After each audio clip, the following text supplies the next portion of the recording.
Amanda was the pride of her family. Smart, diligent, and always at the top of her class, she spent her evenings studying while others played or wandered. Among those others was Aria, her neighbor's daughter. Aria was the opposite of Amanda. Careless, more interested in boys than books, and always seen roaming the village after school. One afternoon, Amanda's mother, Mrs. Okoro, watched Aria laughing loudly with a group of boys. She shook her head and decided to speak with Aria's mother, Mrs. Nady. "My friend," Mrs. Okoro said gently, "you need to talk to your daughter. If she keeps living this way, no man will marry her." Mrs. Nady smiled politely and thanked her for the advice, but her heart burned with anger. She thinks her daughter is perfect, she thought. "I'll show her." A week later, Mrs. Nady went to the market. As she walked past the stalls, she saw a beautiful wristwatch with a shiny golden strap. It looked expensive and eye-catching, something Amanda would adore. Smiling to herself, she bought it and decided to pay Amanda a visit. "Amanda," Mrs. Nady said, her tone warm. "You're such a hardworking girl, and I admire that. I bought you a little gift." She handed her the wristwatch. Amanda's eyes lit up. "Thank you so much, Ma. It's beautiful." She wore it immediately and showed it off to her mother. Amanda started wearing the watch everywhere, to school, to church, even during family outings. She loved how it sparkled in the sunlight and made her feel special. But soon strange things began happening. It was a quiet Monday morning in class. Amanda was solving math problems on the board when a loud fart escaped her. The room went silent, and then laughter erupted. Amanda's face turned red, and she ran back to her seat, confused and humiliated. "Maybe it's something I ate," she thought. But the next day, it happened again. And again. Each time she wore the watch, the uncontrollable farting returned. She couldn't focus in class, and her classmates began teasing her mercilessly. Determined not to let this strange problem stop her, Amanda wore the watch to church on Sunday. During the sermon, the pastor paused to emphasize a point when a loud fart echoed through the silent hall. Heads turned, and Amanda wished the ground would swallow her whole.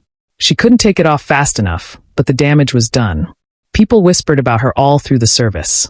Amanda's embarrassment reached its peak during a school debate competition. She was the star speaker, representing her school with pride.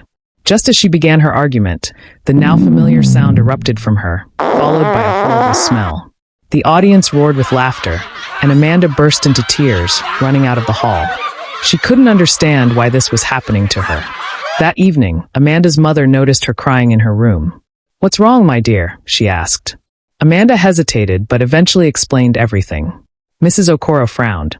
"It started when you got that watch, didn't it?"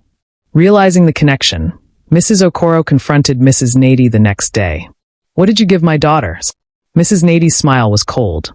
"Just a gift," she said. But as rumors of Amanda's embarrassing moments spread through the village, Mrs. Nady's laughter turned into regret. One day, her own daughter, Aria, fell gravely ill. No doctor could explain her condition, and whispers of karma began circulating. Amanda noticed something strange about the wristwatch every time she wore it. As it ticked, her stomach would start to rumble, a deep, uncomfortable sound that always came before the embarrassing episodes. She tried to ignore it, but the louder the ticking grew, the worse the humiliation became. One day, Aria, Mrs. Nady's daughter, came to Amanda with a bright smile. "I have a birthday party to attend," she said sweetly. "Your wristwatch is so beautiful. Can I borrow it just for the day?" Amanda hesitated. The watch had brought her nothing but trouble, but she didn't want to seem rude. "All right," she said, handing it over. That evening, the village buzzed with news of Aria's grand appearance at the birthday party. She wore a stunning dress and proudly showed off the sparkling wristwatch. But as the party went on, something horrifying happened. Aria's stomach began to rumble loudly, so much so that the guests turned to look at her in confusion. She laughed nervously, brushing it off, but the sound only grew worse. Moments later, she let out a loud fart, followed by another and another.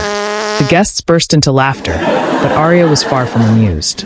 Soon, the situation spiraled out of control.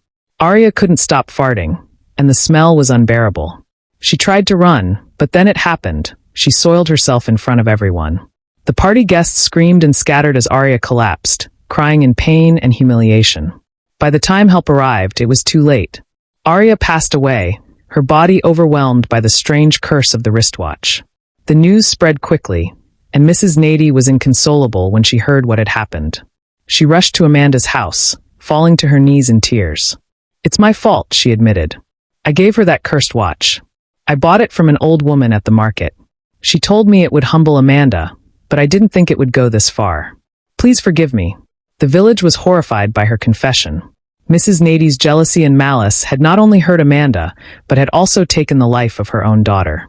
The villagers whispered about the dangers of envy and the consequences of ill intentions.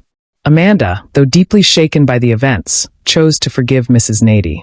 "Hate only spreads more hate," she said quietly. But she buried the wristwatch deep in the ground, vowing never to let it harm anyone else. The tragedy changed Mrs. Nady forever. She became kinder and humbler, warning others never to let jealousy cloud their hearts. The villagers learned a harsh but important lesson. What you do out of envy can return to you tenfold. In the end, it's not others who suffer the most, it's you.